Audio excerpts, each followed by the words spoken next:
আসসালামু আলাইকুম। আমি আবহাওয়ার উচ্চ জার্মানি থেকে।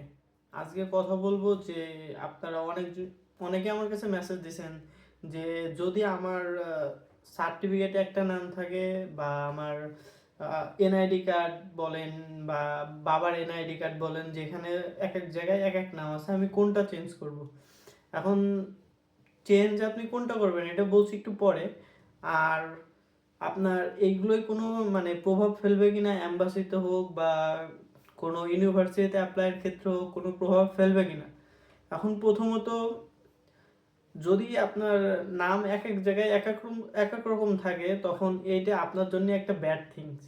কারণ আপনি যখন আবেদন করবেন, আবেদনটা হওয়া লাগবে, ধরেন আপনার নাম ঠিকানাটা এডে চেষ্টা করবেন অলমোস্ট সেম রাখতে সব জায়গায়। সেটা হোক আপনার পাসপোর্টের সাথে মিল রেখে বাকি সব কিছু করতে পারেন, বা আপনার সার্টিফিকেটের সাথে মিল রেখে বাকি সব কিছু ঠিকঠাক করতে পারেন।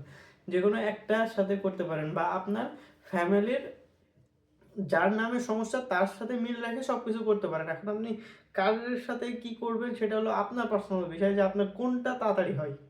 এখন আমি আরেকটা জিনিস সাজেস্ট করব যে কোনটা তাড়াতাড়ি হয় আর কিভাবে করবেন। এখন প্রথমত, আমার এই সমস্যাটা ছিল যে আমার আব্বুর নামের ক্ষেত্রে হলো একটা জিনিস ছিল, সেটা হলো একটা নামের ভিতরের একটা ওয়ার্ড এ আর ই। আমার সার্টিফিকেটে ছিল ই, আর আব্বুর এনআইডি কার্ডে ছিল এ। সো এখন এটা একটা সমস্যা, যদিও তেমন বড় সমস্যা না, কিন্তু আমার কাছে মনে হয়েছিল অনেক বড় সমস্যা।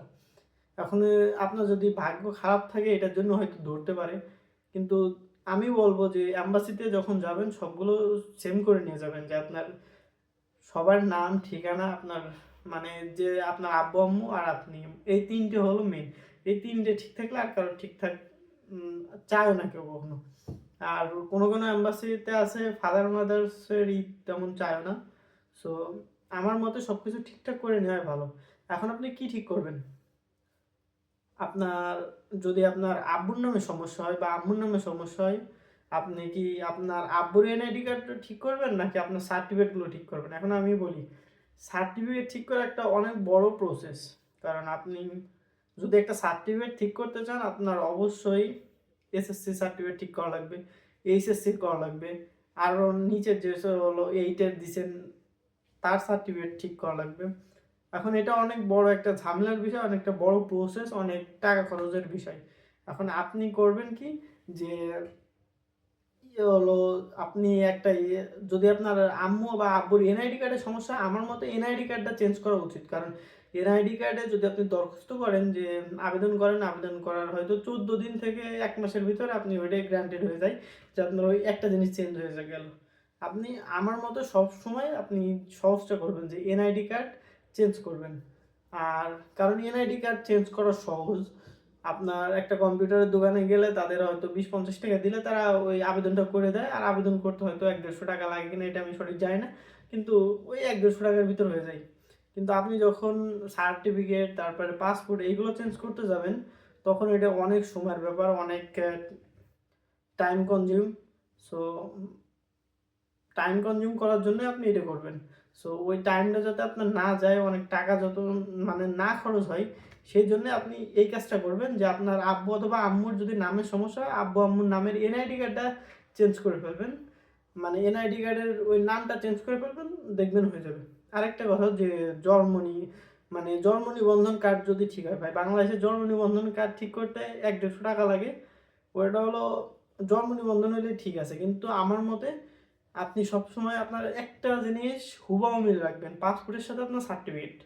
এই দুইটা এই দুইটার ভিতরে কখনোই উল্টাপাল্টা কিছু ঢোকাবেন না, বা আপনি চিন্তাও করবেন না যে এটার সাথে এটার একটা নামের ওয়ার্ডের ভুল আছে, ছেড়ে দিলাম। কিন্তু এটা কখনোই উচিত না। আপনি সবসময় ট্রাই করবেন যে আপনার পাসপোর্ট এবং আপনার সার্টিফিকেটগুলো যাতে একদম সেম থাকে। সো এই কয়টা, এটা হলো মেইন। আর আব্বু আম্মুরটা অনেক অ্যাম্বাসি ধরে, অনেক অ্যাম্বাসি ধরে না। আমি বলবো একদম পারফেক্ট করে নেওয়ার জন্য, যে আপনি যখন যাবেন তখন আপনি দুইটা একদম কম্বিনেশন একদম সেম করবেন, যে আপনার পাসপোর্টও ঠিক থাকবে, আপনার এনআইডি কার্ডে আপনার এনআইডি কার্ডে যা থাকবে, আপনার পাসপোর্টে যা থাকবে, আপনার সার্টিফিকেটের জন্য তা থাকে আপনার নামটা, মানে ইন্ডিয়াতে মনে করেন আপনার নাম যা আছে হুবাহু যেন এই তিনটায় তাই থাকে, অ্যাটলিস্ট পাসপোর্ট, সার্টিফিকেট আর আপনার এনআইডি কার্ড, এই তিনটায় থাকলে হচ্ছে।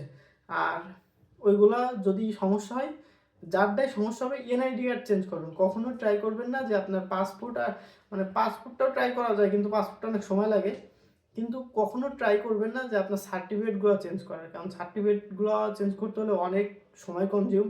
তারপর আপনি একটা মেইন সার্টিফিকেট পান যখন আপনি এক্সাম দিয়ে বের হন, ওই সার্টিফিকেটটা আর তখন আপনার কাছেও কেমন একটা লাগবে, অনেক দিন সময় লাগবে।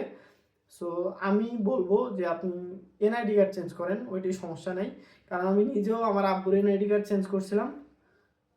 যে যে আমার কাছে জানতে চাইছেন, আশা করি অ্যান্সারগুলো পাইছেন যে এটা কোনো সমস্যা হবে, মানে তেমন আহামরি কোনো সমস্যা না। কিন্তু যখন চাইনিজ অ্যাম্বাসি, আমি একটা কথা বলি, চাইনিজ অ্যাম্বাসির কথা বলি, চাইনিজ অ্যাম্বাসি প্রথম দিকে এসব মানে ধরছিল না, যে একটা দুটা নাম ঠিক থাকলে ঠিক আছে, কিন্তু কিছুদিন পর থেকে শুনছিলাম প্রতিটা স্টুডেন্টেরই সেম সেম ওরা চাচ্ছে। এই জন্য আমি বলবো যে তিনটায় একবারে সেম করে নেওয়ার জন্য।